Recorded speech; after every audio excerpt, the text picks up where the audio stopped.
Reporting this new TSA statement that was made to Fox News when it comes to what TSA is approving for those that have been charged with illegal immigration crimes here. They are allowed to use their arrest warrants used for ID to fly. So let me read out the statement here. This is from TSA to Fox News. For non-citizens and non-U.S. nationals who do not otherwise have acceptable forms of ID for presentation at security checkpoints, TSA may also accept certain DHS-issued forms, including ICE Form I-200, a warrant for arrest of an alien. Additionally, if a non-U.S. Canadian citizen presents one of these alternate forms of ID, the Transportation Security Officer will look at the DHS issued document for an alien identification number or an A file and validate the document in one of two ways. Number one, where available, TSA queries the CB1 mobile application for a match with CPP's database, or TSA's National Transportation Vetting Center will query the CPB database for a match with A file records which contain personally identifiable information, including biographic data, visas, photographs, affidavits, and official correspondence. All passengers whose identity is verified through alternate procedure receive additional screening before being allowed into the secure area of the airport.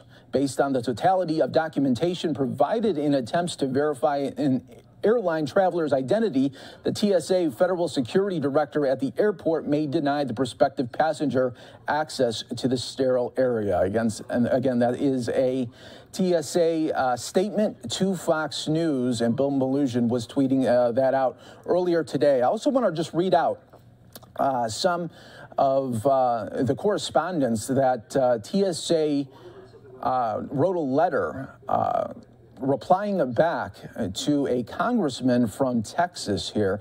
His name is Lance Gooden here. So this is some of, because he was inquiring what is going on here with this update here. He says, in the correspondence, it says, TSA has a policy to accept additional forms of identification when a traveler does not have ID that is included on TSA's acceptable form of ID list. If an individual does not have acceptable ID, TSA requires two additional forms of ID that have the individual's name with preference given to government-issued ID.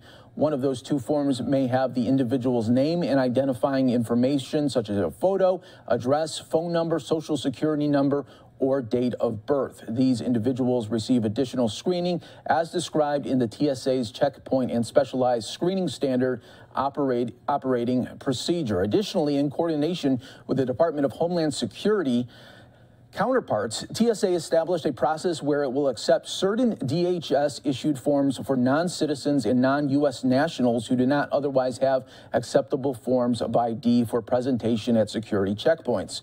If a non-U.S. Canadian citizen presents one of these forms, the TSA travel document checker will look at the DHS-issued document, for example, I-94 or I-862 for an alien identification number, and validate the document in one of two ways. And then we already talked about that, but that was some of the correspondence there that was given also, like I was saying, to Representative Lance Gooden there, a Republican representing the 5th District in Texas there. So that is a update there, getting a lot of people talking right now. You're watching Live Now from Fox, everybody. We are going to step away for another quick 2-minute break.